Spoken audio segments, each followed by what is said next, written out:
भगवते वासुदेवाय।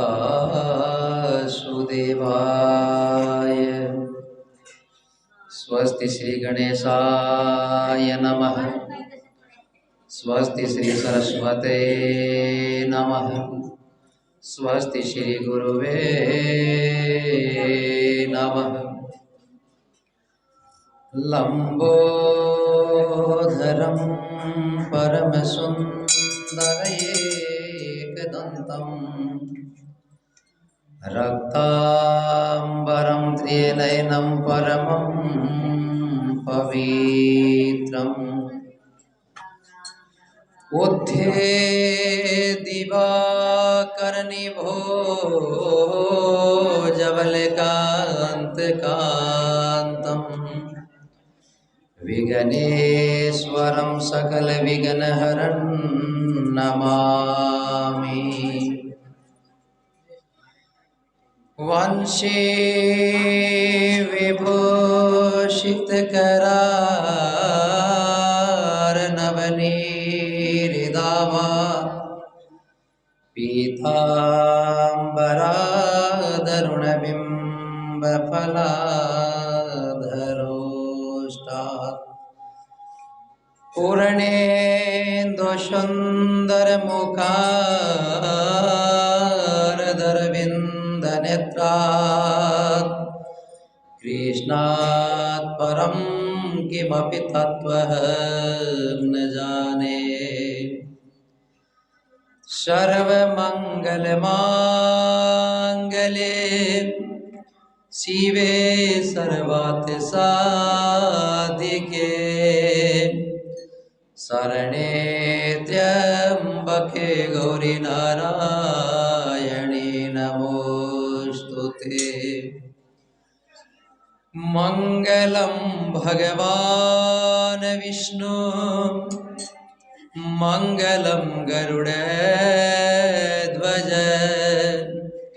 मंगलं पुंडरीकाक्ष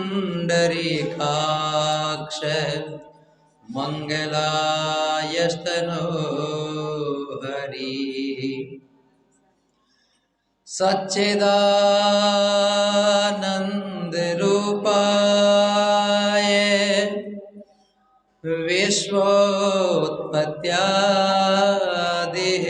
विश्वोत्पत्त्यादिहेतवे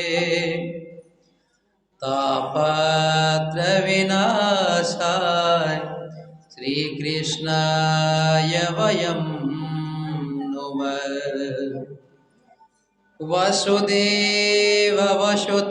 देवं कंसचाणूरमर्दनं देवकी परमानन्दं कृष्णं वंदे जगद्गुरु। रमा एकादशी व्रत कथा मातम में कार्तिक में 2 एकादशी हुए, इको नाम है रमा। और ये एकादशी कथा को मातम में क्यों कहो गयो है कि इन व्रत करने से किन किन प्राणियों को उद्धार हुयो और ये व्रत करना वापा ने फायदों के मिले। धर्मराज युधिष्ठिर है जगह एक बार भगवान कृष्ण कह रहे हैं कि आप मुझे कार्तिक मास के कृष्ण पक्ष की कथा एकादशी नाम की कथा बताओ, इसमें कौन सा फल मिलता है ये सब बताओ। भगवान कृष्ण जगह अर्जुन ने बता रहे हैं कि राजन कार्तिक मास कृष्ण पक्ष की एकादशी का नाम है रमा और इसके व्रत से समस्त पाप नष्ट हो जाते हैं। देखो प्राचीन काल में मुचुकुंद नाम का राजा था। पहले के समय की बात है कि एक मुचुकुंद नाम को राजा हो और उसके इंद्र वर्ण कुबेर विभीषण आदि मित्र थे। बीका जगह मित्रा भी राजा का मित्रा को नाम हो मुचुकुंद, उसके इंद्र वरुण कुबेर विभीषण आदि मित्र थे और वह राजा सत्यवादी तथा विष्णु भक्त था। उसका राज्य बिल्कुल निष्कंटक था और उसके उत्तम चंद्रभागा नाम की एक लड़की उत्पन्न हुई। बड़ी सुंदर कथा है कि प्राचीन काल में मुचुकुंद नाम को एक राजा हो, पिका जगह मित्र जगह इंद्र वरुण कुबेर विभीषण आदि मित्र थे और वह राजा सत्यवादी तथा विष्णु भक्त था। उसका राज्य बिल्कुल निष्कंटक था, कभी के राज्य में कोई प्रकार को यहाँ के लिए कुंठित भावना नहीं थी। उसके एक उत्तम चंद्रभागा नाम की लड़की हुई। भी राजा के एक लड़की भी को नाम हो चंद्रभागा। उसने उस लड़की का विवाह राजा चंद्रसेन के पुत्र शोभन के साथ कर दिया। चंद्रसेन नाम को राजा हो भी को पुत्र हो शोभन, शोभन के सागे भी को चंद्रभागा को विवाह कर दियो। एक समय जब वह अपनी ससुराल में थी, तब एकादशी पड़ी। चंद्रभागा सोचने लगी कि अब एकादशी समीप आ गई, परंतु मेरा पति अत्यंत कमजोर है, इसलिए ये व्रत नहीं कर सकते, परंतु मेरे पिता की कठिन आ गया है। जब दशमी आई तब राजे में ढिंडोरा पिटा दिया, और उसको सुनकर शोभन अपनी पत्नी के पास गया।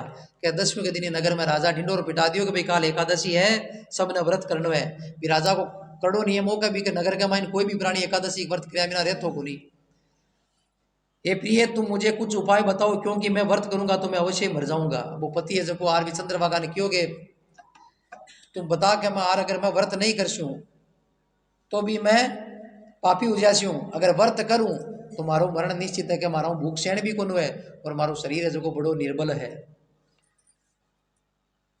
इस पर चंद्रभागा बोली, है प्राणनाथ, मेरे पिताजी के राज्य में एकादशी के दिन कोई भी भोजन नहीं कर सकता।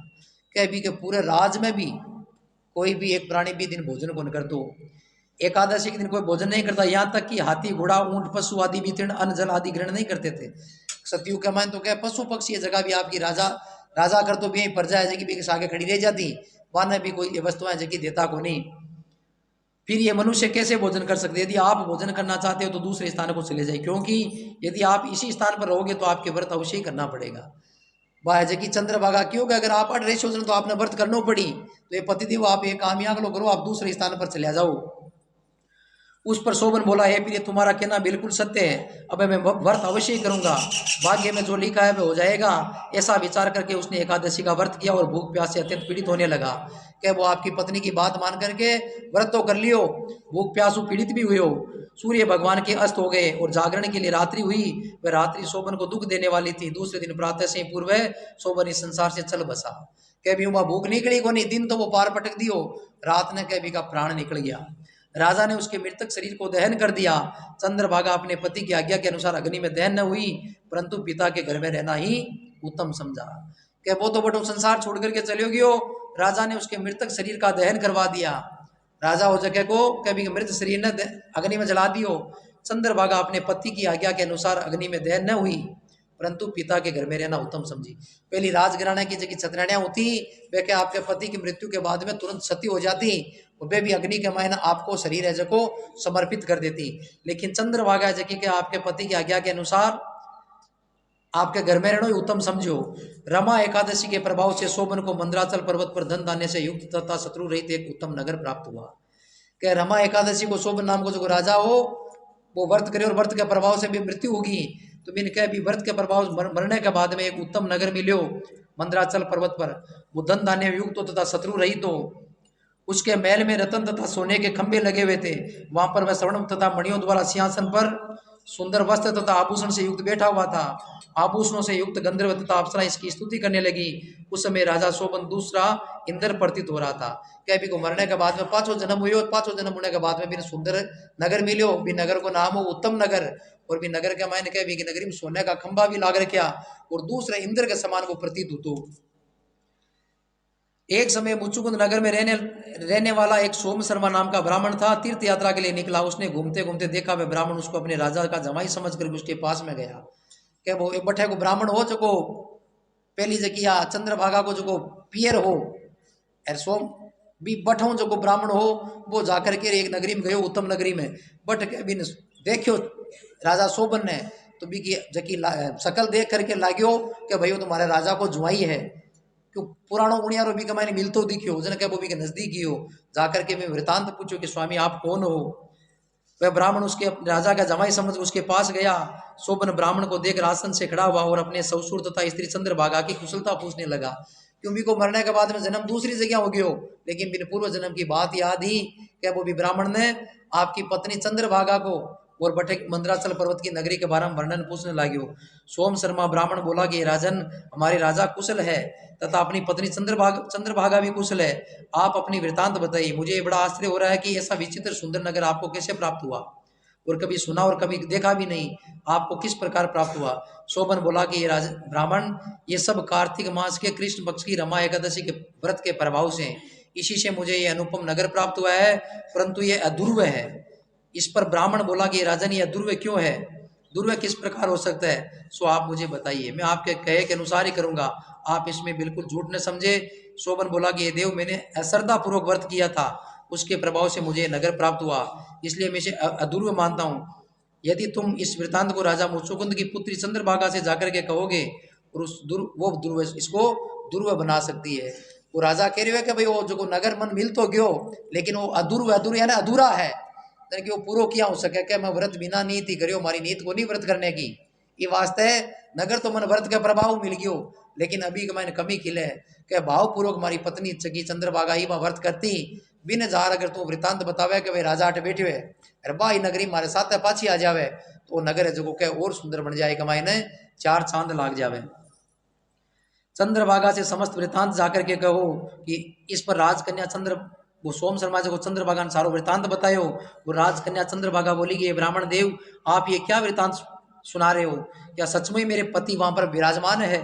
आप प्रत्यक्ष देख करके आए हो, अपना सौपन कह रहे हो क्या, या तो कोई सपने में कह रहा हो कि हमारे पति ने बट आप बैठा देख करके आया हो? चंद्रभागा कह रही है। इस पर ब्राह्मण बोला कि पुत्री परंतु वह नगर अध्रुव है, कि मैं देख रही हूँ लेकिन वो नगर है जो अध्रुव है, तू कोई ऐसा उपाय कर जिससे वह ध्रुव हो जाए। इस पर चंद्रभागा बोली कि महाराज आप मुझे उस नगर में ले चलिए, मैं अपने पति को देखना चाहती हूँ, मैं अपने व्रत के प्रभाव से उस नगर को ध्रुव बना लूंगी। चंद्रभागा के वचनों को सुनकर वह ब्राह्मण उसके मंदराचल पर्वत के पास वामदेव के आश्रम में ले गया। वामदेव उसकी कथा को सुनकर चंद्रभागा के मंत्रों से अभिषेक किया। चंद्रभागा मंत्रों तथा व्रत के प्रभाव से दिव्य देह धारण करते पति के पास चली गई। शोभन ने अपनी स्त्री चंद्रभागा को देखकर प्रसन्नता पूर्वक उसके वाम अंग में बिठाया। चंद्रभागा बोली, हे प्राणनाथ अब आप मेरे पुण्य को सुनिए। जब मैं अपने पिता के गृह में 8 वर्ष की थी तब से मैं इस एकादशी व्रत को निरंतर करती आई हूँ, और उन्हीं व्रत के प्रभाव से आपका यह नगर ध्रुव हो जाएगा और समस्त कर्मों से युक्त होकर प्रलय के अंत तक रहेगा। वो ब्राह्मण के कहने से कह चंद्रभागा जी की आपके पति के ना उत्तम नगर में चली गई, बाजार बिन देखियो नगर अधूरो है। तो बा पूरी बात बताई कि स्वामी मैं 8 वर्ष की कन्या ही भी दिन कह मैं हमारे पिता के घर में रह करके एकादशी को व्रत गए, एक दिन ही कौन छोड़ियो, निरंतर एकादशी को व्रत करियो और भी व्रत के प्रभाव से एकादशी के व्रत के प्रभाव से आपकी नगरी है जो कि अध्रुव है वह पूर्ण रूप से ध्रुव बन जैसी। आप उसका वृतांत सुनो कि चाहे प्रलय भी आ जाएगा तो तब तक ये नगर ध्रुव रहेगा। चंद्रभागा दिव्य रूप धारण करके तथा दिव्य वस्त्र अलंकारों से सजाकर अपने पति के साथ आनंद पूर्वक रहने लगी और शोभन उसके साथ आनंद पूर्वक रहने लगा। हे राजन, ये मैंने रमादशी एकादशी के व्रत की कथा करते हैं, उनके समस्त ब्रह्म हत्यादि पाप भी नष्ट हो जाते हैं। और जो मनुष्य रमा एकादशी का महात्म्य सुनते या सुनाते हैं उसको विष्णु लोक जाने की प्राप्ति का पुण्य प्राप्त होता है। ये बराबर 4 कदम एक अतिरिक्त बढ़ाऊं, ये वास्ते भाव कुभाव किया भी करो क्या भगवान एकादशी को व्रत करो और कार्तिक स्नान कार्तिक व्रत नियम पूर्वक करो तो भगवान की भक्ति निश्चित मिली। बोले बाल कृष्ण लाल भगवान।